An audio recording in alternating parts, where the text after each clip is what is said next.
नमस्कार, राम राम मेरे प्यारे भाइयों बहनों, स्वागत है, अभिनंदन है आप लोगों का, सभी मेरे प्यारे लाडले भाइयों का परीक्षा के इस डिजिटल मंच पर। तो दोस्तों, आज हम एक वीडियो के द्वारा चर्चा करने जा रहे हैं कि जो राजस्थान में होने वाले जो सीईटी का जो एग्जाम है उसमें किस टाइप के क्वेश्चंस आ सकते हैं, किस किस तरीके के क्वेश्चंस बन सकते हैं, कहाँ से कौन कौन से टॉपिक के क्वेश्चन बनाए जा सकते हैं। तो चूंकि एक वीडियो में ये बताना ज्यादा महत्वपूर्ण नहीं होगा, लेकिन हाँ, इस वीडियो के अंतर्गत मैं आपको वो क्वेश्चंस बता सकता हूँ कि हाँ, यहाँ से क्वेश्चंस पूछ सकते हैं और यहाँ से क्वेश्चंस बन सकते हैं। तो दोस्तों, इस वीडियो को आगे लेकर चलते हैं, कुछ क्वेश्चंस की हम चर्चा करते हैं। देखो, सिलोजिज्म न्याय वाक्य एक ऐसा टॉपिक होता है जो दोस्तों हर कहीं छुपा होता है। लॉजिकल, इलॉजिकल या जजमेंट, आप इसे मान लें जैसे कि आपके जो सिलेबस है, अगर मैं बात करता हूँ ग्रेजुएशन वाले सिलेबस में, तो उसमें लॉजिकल जजमेंट दे रखा है। लॉजिकल जजमेंट के अंतर्गत आपका वेन डायग्राम, आपका जो डिसीजन मेकिंग और आपका सिलोजी, ये टॉपिक को कंसल्ट किए जाते हैं। ठीक है, तो हो सकता है कहीं ना कहीं आपका एक नंबर यहां से बने, तो दोस्तों हमें चूकना नहीं है। तो सिलोजिज्म जो है बहुत ही महत्वपूर्ण टॉपिक है। जैसे यहां पर बता रखा है कि सभी हाथी शेर हैं, तो अगर मैं यहां पर लिखता हूं कि सभी के सभी हाथी जो हैं वो क्या है, शेर है। सभी शेर बंदर है और सभी के सभी शेर क्या हो जाएंगे, बंदर हो जाएंगे। तो डायग्राम तो इसका ये बन गया। निष्कर्ष की बात करें, कंक्लूजन की बात करते हैं, तो सभी हाथी बंदर है, बिल्कुल है भैया, सभी हाथी बंदर होंगे। कुछ बंदर हाथी है तो कुछ बंदर हाथी होंगे भैया, तो दोनों के दोनों कंफर्म क्या होंगे, सही होंगे। ठीक है, आगे हम बात करते हैं दोस्तों, अगले वाले क्वेश्चन की बात करें तो नेक्स्ट क्वेश्चन की अगर यहाँ बात की जाए तो यहाँ पर भी डायग्राम इस चीज का बना सकते हैं हम कि कुछ किताबें जो है खिलौने हैं। तो बेटा यहाँ पर जो है किताब, और यहाँ पर कुछ किताबें क्या है, खिलौने हैं। कुछ किताबें खिलौने हैं, कोई खिलौना दवात नहीं है। कोई खिलौना जो नहीं है वो क्या नहीं है, दवात नहीं है। अब देखो यहां पर अपन बात करते हैं, तो कुछ किताबें दवात नहीं है, बिल्कुल बेटा, कुछ किताबें कभी भी दवात नहीं होंगी। खिलौने किताब है, कुछ खिलौने जो है वो किताब है, ये भी सही है। तो दोनों यानी बोथ आर करेक्ट आ जाएगा, दोनों ही अनुसरण करेंगे। तो बेटा यहां पर क्या आ जाएगा, यदि दोनों निष्कर्ष सही है, सी ऑप्शन हम यहां पर ले सकते हैं। अगला, ये तीसरा क्वेश्चन यहाँ पर बेहतरीन तरीके से कह रहा है, यहाँ पर तरीका बदला है क्वेश्चन का देने का। क्या तरीका बदला है दोस्तों, यहाँ पर कथन तो दो है लेकिन कंक्लूजन यहाँ पर चार है। कुछ पेन दवात है, तो अगर मैं कहता हूं कि यहाँ पर ये पेन है और कुछ पेन जो है वो क्या है, दवात। कुछ दवात किताब नहीं है, सम दवात आर नोट किताब, तो कुछ किताब जो है वो दवात नहीं है। ठीक है, अब आगे क्या बात करें, तो ये ऐसे करें कि कुछ पेन किताब नहीं है। बेटा देखो, पेन का ये हिस्सा है, किताब है कि नहीं है हमें नहीं पता, संभावना आ जाएगा, पॉसिबिलिटी आ जाएगा। पॉसिबिलिटी क्यों आएगा, क्या होता है संभावना, तो इसके लिए दोस्तों आपको पुराने वीडियोस देखने पड़ेंगे चैनल पे जाकर। सिलोजिज्म टॉपिक है जो मैंने पूरा पढ़ा रखा है। सभी किताब दवात है, तो भैया सभी की सभी किताब जो है वो दवात नहीं, कुछ दवात इधर की तरफ से भी क्या आ जाएगा बेटा, संभावना आ जाएगा। कुछ दवात पेन है, ये कन्फर्म सही होगा दोस्तों। सभी दवात पेन है, तो बेटा सभी जो दवात है वो पेन है, ये भी पॉसिबिलिटी हो जाएगा। तो आपका केवल तीसरा ऑप्शन निष्कर्ष करेगा, केवल बी ऑप्शन है ना, केवल तीसरा निष्कर्ष जो है वो अनुसरण करता है। चलिए नेक्स्ट, मालती के दाएं तथा सुधा के बाईं ओर रानी बैठी। ठीक है, मालती के दाईं ओर तथा सुधा के बाईं ओर रानी बैठी है, ये एक सीटिंग अरेंजमेंट मान लो है ना, बैठक व्यवस्था का क्वेश्चन है जो कि सिलेबस में भी आप लोगों को दे रखा है। तो बैठक व्यवस्था का क्वेश्चन भी इसके चांसेस ज्यादा है, टॉपिक तो कई सारे पर चांसेस ज्यादा बनते कि हाँ क्वेश्चन भी यहां से आ जाए। ठीक है लाड दो, तो देखेंगे भाई दोस्तों क्या होता है कि मालती के दाई तथा सुधा के बाईं ओर रानी बैठी है। तो बेटा ये रानी है, जो रानी को बैठाते हैं, रानी जी ये रही, अरे आओ ना, ये रही रानी है ना। तो मालती के तो दाईं ओर, ये मालती के दाईं ओर और सुधा के बाईं ओर रानी बैठी है। यदि मधु और रानी के बीच मालती बैठी हो, यदि मधु और रानी के बीच में मालती बैठी हो, मधु और रानी के बीच में मालती बैठी है, तथा रानी और सीता के बीच सुधा बैठी हो, रानी और सीता के बीच सुधा बैठी हो, तो सबसे बाईं ओर कौन बैठा है, तो बेटा मधु जो है सबसे बाईं। इस तरीके के सवाल भी पूछे जा सकते हैं आप लोगों से। आगे अगर मैं बात करता हूं तो देखो भैया, ये भी एक क्वेश्चन है आपके पास कि P Q R S T U V एक पंक्ति में निम्न अनुसार बैठे हैं, क्यू और टी किनारे पर है। तो बेटा क्यू और टी किनारे पर है, कितने हैं, 2 2 4 2 6 1 7, तो 2 3 4 5 6, ये 7 हो गए। अगर क्यू और टी इधर बैठा हूं और क्यू में इधर बैठा हूं, 2 3 4 5 6 ऐसे में बैठा सकता हूं, दोनों तरीके से हम बैठा सकते हैं। पी आर के बाएं तीसरे स्थान पर बैठा है, यू एस के ठीक दाएं है। लेकिन यहां से मुझे एक बात पता चली, वी के तुरंत दाएं टी बैठा है। अब वी के तुरंत दाएं, तो वी अगर मैं इधर बैठा हूं तो वी का बायां हो जाएगा, मतलब ये सिचुएशन तो नहीं चलेगी। वी के तुरंत दाएं टी बैठा है, ये सिचुएशन आ जाएगी। ठीक है, अब आपसे देखो आर ठीक बीच में नहीं बैठा, आर ठीक बीच में नहीं बैठा, मतलब आर की जगह ये नहीं हो सकती। अब आर की जगह या तो ये हो सकती है, ये हो सकती है, ये हो सकती है। पी आर के बाएं तीसरे स्थान पर है, तो देखो अगर मैं पी को आर को यहां बैठा तो आर का बायां पहला दूसरा तीसरा, ये पी बैठ जाएगा, है ना बेटा। यू एस के ठीक दाएं है, यू जो है एस के ठीक दाएं है, तो ये एस है और ये यू है, तो यू एस के ठीक दाएं, ये पूरी सिचुएशन बन गई। पी तथा टी के बीच कुल कितने व्यक्ति हैं, तो 1 2 3 4 व्यक्ति पी और टी के बीच में यहां पर एडजस्ट हो गए हैं। बैठक व्यवस्था का सवाल है, सीटिंग अरेंजमेंट है, सवाल आएगा भैया। नेक्स्ट यहां बोला जा रहा है कि ABCD EF और G एक वृत्त के केंद्र की ओर मुंह करके बैठे हैं। चलो भैया हम बैठा देते हैं, ये लो, है ना, सेंटर की तरफ मुंह करके बैठाने वाला सीटिंग अरेंजमेंट ये भी आ सकता है। DF के बाईं ओर दूसरा नहीं है, कोई बात नहीं, परंतु DA के दाईं ओर दूसरा है। DA के तो पहला दूसरा, दाईं ओर दूसरा है, DA के दाईं ओर दूसरा है। ठीक है बेटा, अब यहां तक तो बात है। कितने आदमी है ये, 1 2 3 4 5 6 7, 1 2 3 4 5 6 और 7। सी ए के दाएं तीसरा, सी ए के दाएं तीसरा, तो ए के दाएं तीसरा तो पहला दूसरा तीसरा, ये सी आ गया। सी जी के बाईं ओर दूसरा है, ये जी आ जाए तो जी का बाईं ओर क्लॉकवाइज दूसरा आ जाएगा। बी जी का निकटतम पड़ोसी नहीं है, बी यहां पर नहीं आएगा, बी यहां पर नहीं आएगा, तो बी कहां जाएगा बेटा, यहां पर। ठीक है, अब बचा 1, 2 बच गए, और बचे क्या, डी ए के, अच्छा डी एफ के बाईं ओर दूसरा नहीं है, जो डी है ना वो एफ के बाईं ओर दूसरा नहीं है, तो भैया डी एफ के बाईं ओर दूसरा नहीं है, तो एफ यहां नहीं आ सकता, क्योंकि एफ के बाएं दूसरा आ जाएगा, तो एफ आ गया। अब बच क्या गया अपने पास, ई, तो ई अपने पास ये बच गया। ये पूरी सिचुएशन आ गई दोस्तों। सी के बाईं ओर दूसरा कौन है, सी के बाईं ओर दूसरा कौन है, तो पहला दूसरा बी आ जाएगा बेटा। इसे देख ले, सवाल को देख ले, समझ ले, है ना, स्क्रीनशॉट ले ले ताकि समझ में आ जाए कि कहां कहां से घटना घट रही है, मौसम बढ़ रहा है कि नहीं बढ़ रहा है। उसके बाद में अपन आगे चलते रहेंगे अगले सवाल की तरफ। नेक्स्ट जो क्वेश्चन है वो क्या है, अंग्रेजी वर्णमाला। आपको साफ साफ दे रखा है कि इंग्लिश अल्फाबेट वाला जो अंग्रेजी वर्णमाला वाले क्वेश्चन है वो भी आप लोगों के यहाँ से आएंगे भैया। ठीक है, देख ले भैया क्या क्या आ सकता है, कोशिश करते हैं।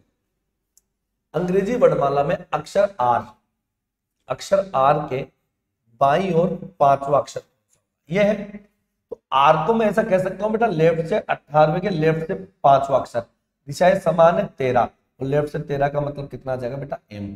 एम जो होगा वो आपका आंसर। क्लियर लाड लो। नेक्स्ट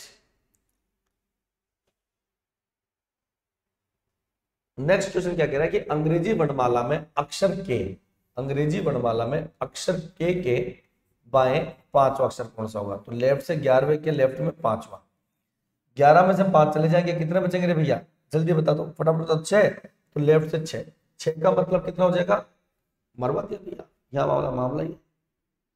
अक्षर के बाईं ओर 5वें के, सॉरी, ये पूरा नहीं पढ़ा मैंने ना, लेफ्ट से 11वें अक्षर के बाईं ओर 5वें अक्षर के बाईं ओर 5वां अक्षर कौन सा होगा। Wow what a delicious question. तो बेटा इसको घटा दो तो कितना आ जाएगा, ये लेफ्ट से 6, ये लेफ्ट से 5, तो लेफ्ट से 1 का मतलब ए आएगा, तो ये रहा, है ना, ये आंसर। अब देखो यार, ये एक ऐसा क्वेश्चन है प्रश्न 8 से लेकर 11 तक, ये जो आपका सीईटी है ना उसमें बहुत ही महत्वपूर्ण तरीके से दे रखा है। दे क्या रखा है कि गद्यांश में से चुनकर आपको प्रश्न छांटने होते हैं। नीचे एक परिच्छेद दिया गया है, एक गद्यांश दिया गया, उसके नीचे परिच्छेद में दिए गए तथ्यों के आधार पर आपको निकाले जा सकने वाले कुछ संभावित अनुमान दिए गए हैं। आप हर एक अनुमान की परिच्छेद के संदर्भ में अलग अलग परीक्षा कर उसकी सत्यता व असत्यता की मात्रा निश्चित कीजिए। यदि अनुमान, पहला आंसर ये देना है, यदि अनुमान निश्चित रूप से सत्य है अर्थात वह दिए गए तथ्यों का उचित रूप से अनुसरण करता है, यदि अनुमान संभवतः सत्य है, यदि दिए गए तथ्यों के संदर्भ में निश्चित रूप से सत्य नहीं है। दिए गए तथ्य काफी नहीं है, अर्थात दिए गए तथ्यों से अनुमान सत्य अथवा सत्य का प्राप्त नहीं कर सकते। चौथा ऑप्शन संभवतः असत्य है। पांचवा ऑप्शन अनुमान निश्चित रूप से असत्य है। पांचों में प्रत्येक का विशेष उत्तर है, आपका इसका आंसर दे सकते हैं। तो देखो बेटा, यहां पर पहले अपन ये पढ़ते हैं। मैं पहली बार द विजार्ड ऑफ ओज देखी, मैंने पहली बार द विजार्ड ऑफ ओज देखी, ये कोई मूवी है, इस बंदे ने एक द विजार्ड ऑफ ओज देखी, तो कहानी ने मुझे सम्मोहित किया। मैंने दूसरी बार द विजार्ड ऑफ ओज देखी, वाह, दूसरी बार भी देखी, तो सोशल इफेक्ट्स ने मुझे विस्मृत कर दिया। मतलब इस बंदे ने टिकट के पैसे बार बार खर्च किए, भाई पैसा बहुत है इसके पास, बताओ। मैंने तीसरी बार द विजार्ड ऑफ ओज देखी, तो फोटोग्राफी ने मुझे चकित कर दिया। वाईफाई साईफाई है ना, क्या आपने कोई फिल्म 2 बार या 3 बार देखी है, आपका ध्यान सब टाइटल की तरफ जाता है और आप ध्वनियां सुनते हैं जो पहली बार पूरी तरह छूट गई थी। हाँ सही है, फोन पर भी ऐसे ही होता है, क्योंकि आपकी कारोबारी बातचीत फिल्मों से ज्यादा परिणामदायक होती है, इसलिए उसे आपको 2 हो सके तो 3 बार सुनना चाहिए। प्राय जब तक हम फोन पर हुई अपनी बातचीत को दोबारा सुन नहीं लेते, हम साफ साफ पता नहीं चल पाता कि फोन पर वास्तव में क्या हुआ है। आपको टोटो के कॉलर के रंग से रोडिंग ज्यादा महत्वपूर्ण लगेगी, और जितनी आपने कल्पना की होगी उससे ज्यादा स्केरक्रो देखेंगे जिनके दिमाग नहीं है। आप अपने महत्वपूर्ण कारोबारी बातचीत को दोबारा कैसे सुनते हैं? सीधे सीधे कानूनी और नैतिक रूप में से उसे टेप रिकॉर्ड करें, यानी यह वीडियो रिकॉर्डिंग की बात चल रही है। मैं आपकी कारोबारी बातचीत को उसकी बारीकियों के लिए रिकॉर्ड और विश्लेषण करने की तकनीकी को इंस्टेंट रिप्ले कहता हूं। ठीक है, अब सवाल ये कहता है, अधिकतर लोग अगर किसी फिल्म को 1 से अधिक बार देखेंगे तो स्पेशल इफेक्ट, फोटोग्राफी, कहानी, संगीत आदि जैसे विभिन्न पहलू उन्हें अलग अलग क्रम में बेहतर ढंग से प्रभावित करेंगे। सही बात है, निश्चित रूप से सत्य है, क्योंकि साफ साफ दे रखा है। पहली बार देखा तो कहानी ने सम्मोहित किया, दूसरी बार देखा तो स्पेशल इफेक्ट्स ने, तीसरी बार देखा तो साउंड ने या वीडियोग्राफी ने। ठीक है, निश्चित रूप से सत्य बेटा। अगला, यह सलाह कारोबारी बातचीत को समझने के लिए दी गई है। हाँ बिल्कुल, यह सलाह कारोबारी, यह भी निश्चित रूप से सत्य पाया जाएगा कि आप अपने बिजनेस जो बातचीत है उसको समझने के लिए दी गई है कि वीडियो रिकॉर्डिंग करके सुने, ताकि जिससे आप बेहतर आउटपुट निकाल सके। यह भी निश्चित रूप से सत्य होगा बच्चा। ठीक है, आगे बात करते हैं। यह सलाह सेल्स टीम को दी जा रही है, नहीं, यह सलाह सेल्स टीम को दी जा रही है, तो यह संभावित रूप से सत्य होगा दोस्तों, यह संभावित रूप से सत्य होगा। सेल्स टीम ने जो बात करेगी, जरूरी नहीं कि सेल्स टीम को ही दी जाए, जरूरी नहीं कि सेल्स टीम को जाए, हाँ, लेकिन इस सलाह में सेल्स टीम भी अपने आप को देख सकता है कि हाँ ये सलाह हमारे लिए भी है। निश्चित रूप से सत्य, संभवतः सत्य, निश्चित रूप से सत्य नहीं, संभवतः सत्य है ना। आगे बात करते हैं। लेखक अधिकांश फिल्मों को 2 से अधिक बार देखता है, ये अभी तक हमें नहीं पता, यहां नहीं पता गया कि लेखक, अच्छा जो लेखक है अधिकांश फिल्मों को 2 से अधिक बार देखता है, ये निश्चित रूप से सत्य नहीं कह सकते, संभावित रूप से सत्य है। क्या शायद ये जो उसने गद्यांश लिखा वो देखता हूं, यह संभवतः सत्य, इसको कंफर्म सत्य नहीं बोलेंगे। ठीक है, नेक्स्ट, सीरीज के क्वेश्चन भी तो देखो गद्यांश वाले अपन ने पढ़े। सीरीज अपने आप में एक महत्वपूर्ण कंसेप्ट है। सीरीज ले लो, आप लोगों का एनालॉजी ले लो, क्लासिफिकेशन ले लो, यहां से भी कई तरीके के क्वेश्चन बनकर आते हैं, बनते हैं दोस्तों। जैसे यहाँ पर सीरीज का एक क्वेश्चन दे रखा है 25, 41, 58, 56, 7, 5, इसका अगला पद क्या होगा? तो कितना भी जुगाड़ कर लो, अगर ये अपर ग्रेड का मामला है तो देखो 5 और 2 4 और 1 5, 8 5 13, तो 13 आएगा, दोनों डिजिट को ऐड कर, तो आपका ऑप्शन हो जाएगा सी ऑप्शन आपका होगा। नेक्स्ट, क्वेश्चन नंबर 13, जब हमने जोड़ा तो हो सकता है दोस्तों माइनस भी हो जाए, तो 2 में से 5, अच्छा क्वेश्चन नंबर 13 आएगा ना, अभी तक तो हमने तो कर दिया था। क्वेश्चन नंबर 13 ये रहा, 8 में से 3 जाएगा ये 5 आएगा, 9 में से 1 जाएगा ये 8 आएगा, तो 6 में से 2 जाएगा 4 आ जाएगा, 5 में से 1 जाएगा 4 आ जाएगा, तो आंसर भी आपका कितना आएगा? 4। सीरीज है, सीरीज कई तरीके के क्वेश्चन होते हैं। इस टॉपिक के लिए मैं आपको सलाह दूंगा कि इसको तो बेटा जब तक तैयारी करो ना, तो रोज की 10 सीरीज के क्वेश्चन कोई भी बुक पकड़ दो, और बेसिकली अगर आपको सीरीज में ढंग से कमांड बनाना है तो ये एक अतिशोक्ति वाली बात नहीं है, आप मेरी राय माने कि बैंकिंग सेक्टर के जितने भी प्रीवियस ईयर के पेपर हुए हैं, बैंकिंग सेक्टर के क्लरिकल लेवल और आपके पीओ लेवल, उनके प्रीवियस ईयर के पेपर आप ले ले, मार्केट से कहीं से मिल जाएंगे। उनके सीरीज के क्वेश्चंस बहुत अच्छे होते हैं और सबसे बड़ी बात बल्क में मिलेंगे। रीजनिंग में भी सीरीज के मिलेंगे और मैथमेटिक्स में भी सीरीज मिलेगी। तो 10 क्वेश्चन आपको एक पेपर में मिलेंगे। तो वो क्वेश्चन रोज निकाले, रोज के 10। आप 3 से 4 महीने में अपने आप को एक अलग ही लेवल पर पाओगे यार, क्योंकि इसमें प्रैक्टिस की जरूरी है। आगे नेक्स्ट,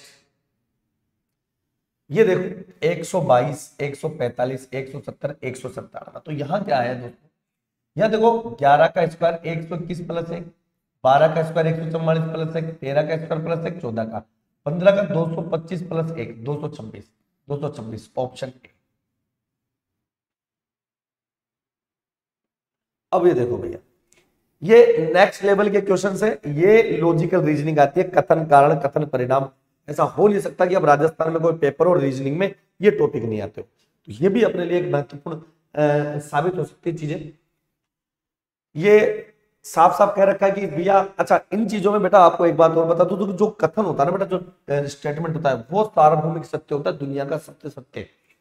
मान्यताओं में सर्वदा विपरीत क्यों ना हो, फिर भी आपको उन्हें सत्य मानना है। बस इस कथन से आसपास आपको आंसर देना होता है। जैसे ऊर्जा के अलौकिक स्रोतों का प्रयोग ऊर्जा की कमी को दूर कर देगा। ऊर्जा के अलौकिक स्रोतों का प्रयोग ऊर्जा की कमी को दूर कर देगा। आधुनिक तकनीक धीरे धीरे ऊर्जा के लौकिक स्रोतों का स्थान ले रही है। पर्यावरण का अति दोहन ऊर्जा के लौकिक स्रोत के क्षय का कारण है। यह कभी नहीं होगा, साफ साफ नहीं दे रखा। और बेटा यहां पर बात अलौकिक स्रोतों की हो रही है, ना कि आधुनिक तकनीक की। तो दोनों ही इससे निष्कर्ष नहीं निकलते। दिमाग लगाना, जो कथन से डायरेक्ट पॉजिटिव सेंस में निकलेंगे उसी का हमारा आंसर होगा, ना तो पहला ना दूसरा आपका आंसर आएगा। अगला देखते, अरुण के 3 भाई बहन है। अरुण की बहन करुणा तथा भाई तरुण दोनों ही उससे छोटे हैं। देखो अरुण के 3 भाई बहन है, समझना, ये अरुण है, अरुण के 3 भाई बहन है, ठीक है। अरुण की बहन करुणा तथा भाई तरुण दोनों ही उससे छोटे हैं, ठीक है। करुणा तरुण से बड़ी है, कोई भी बात नहीं कहा, यहां कुछ भी नहीं कहा जा सकता। करुणा और तरुण दोनों समान आयु के हैं, यहां पर भी नहीं कहा जा सकता। बड़ी भी हो सकती है, छोटी भी हो सकती है और समान आयु के भी हो सकते हैं। तो यहां पर ये या वाला कंसेप्ट भी नहीं लगेगा। या तो तब लगता कि या तो बड़ी हो या समान हो, लेकिन तीसरी कंडीशन छोटी की भी तो है। तो बेटा दोनों ही निष्कर्ष में फॉलो नहीं करेंगे। ऑप्शन डी, इस पत्र को स्कूल जाने के रास्ते में लेटर बॉक्स में छोड़ दे। एक माँ ने अपने बेटे से कहा, क्या कहा कि इस पत्र को स्कूल जाने के रास्ते में लेटर बॉक्स में छोड़ दे, एक माँ ने अपने बेटे से कहा। ठीक है, अच्छी बात है, कह दो। बच्चा उस व्यक्ति का पता जानता है जिसे पत्र भेजा जा रहा है। यार ये कोई जरूरी नहीं है, बच्चा अपनी माँ के आदेशों की पालना करेगा, बिल्कुल ये 100% है। वो तभी बोला है पालना करेगा, तो केवल दूसरा, केवल सेकंड निकलेगा, ठीक है, ओनली सेकंड। टेलीविजन के मनोरंजन मूल्य के अलावा इसके शैक्षिक मूल्य को अंदाज नहीं किया जाना चाहिए। कहने का मतलब है कि टेलीविजन से केवल आप अपनी फूहड़ता मनोरंजन न कि इसमें कई शिक्षा चीजें मिलती है जिसको अपने ज्ञान जीवन में अपन उतार सकते हैं। लोग टेलीविजन को केवल मनोरंजन का साधन मानते हैं, जरूरी नहीं है। टेलीविजन का शैक्षणिक मूल्य ठीक से महसूस नहीं किया गया है, ये जरूरी है, नहीं किया जा सकता। तो इसको बिल्कुल ओनली सेकंड हम फॉलो करेंगे, केवल सेकंड ऑप्शन जो है वो इसमें फॉलो होगा। नेक्स्ट, अब ये तर्क कथन तर्क आ गया, कथन तर्क मजबूत निर्बल तर्क वाले क्वेश्चन। तो यार बेटा इसका एक बहुत बड़ा सेगमेंट, इसका एक बहुत बड़ी संभावना है प्रश्नों में एग्जाम को क्रैक करने के लिए। क्या कॉलेज विश्वविद्यालय में छात्रों का संघ होना चाहिए, छात्रों की यूनियन होनी चाहिए? नहीं, इससे परिसर में एक राजनीतिक माहौल बनेगा, यह बहुत आवश्यक है। छात्र भविष्य के राजनीतिक नेता है। दूसरा सही होगा, इससे बात करने का माहौल ही नहीं बनता, क्योंकि जो ऑलरेडी देश में व्याप्त व्यवस्था है उसको तुम नकार नहीं कर सकते। और बिल्कुल कॉलेजों में छात्र राजनीति होती है, होती आई है और होती रहेगी भविष्य तक। तो हमारा सेकंड ऑप्शन सही होगा। नेक्स्ट, क्या हमारे विद्यालयों में धर्म पढ़ाया जाना चाहिए? क्या हमारे विद्यालयों में धर्म पढ़ाया जाना चाहिए? नहीं, हमारा धर्म निरपेक्ष राज्य है। हाँ, धर्म सीखने से बच्चों में नैतिक मूल्यों का विकास होगा। तो भैया ये तर्क ज्यादा प्रबल है। भाई धर्म कोई भी हो, सभी धर्म पढ़ाओ। धर्म निरपेक्ष देश से कोई भी किसी धर्म को मान सकता है। तो धर्म चाहे हिंदू धर्म, मुस्लिम धर्म, सिख, ईसाई, सभी धर्म पढ़ा। तो हम पढ़ते ही ना यार, हम पढ़ते ही है यार, है ना। तो केवल दूसरा। नेक्स्ट, तो दोस्तों ये चंद क्वेश्चन थे जो इस सेशन में मैं आप लोगों के सामने लेकर आया, जो सीईटी के लिए मुझे लगते थे कि यहां से इंपॉर्टेंट क्वेश्चंस बन पाते हैं। ये एक सेशन में मैंने बताया, इन सभी टॉपिकों की चर्चा हम आने वाले सेगमेंट में करेंगे। और अगर कोई मेरा प्यारा भाई बहन सीईटी 10+2 और एलडीसी की कंप्लीट वीडियो कोर्स लेना चाहता हूं, तैयारी कर रहा हूं, तो परीक्षा एप्लीकेशन दे रहा है, उसको मौका मात्र 31 अक्टूबर तक हैप्पी दिवाली कोड लगाकर पाइए 999 रुपए में कोर्स। फिर भी अगर कोई डाउट होता है दोस्तों, तो सपोर्टिव टीम के नंबर है हमारे, यहाँ कॉल करके आप अपना कोर्स परचेज कर सकते हैं। अगर आपको वीडियो अच्छा लगा हो तो चैनल को सब्सक्राइब कीजिएगा जिन्होंने नहीं किया हो, और वीडियो को ज्यादा से ज्यादा शेयर कीजिएगा। तब तक के लिए शुक्रिया। जय हिंद, जय भारत, राम राम दोस्तों।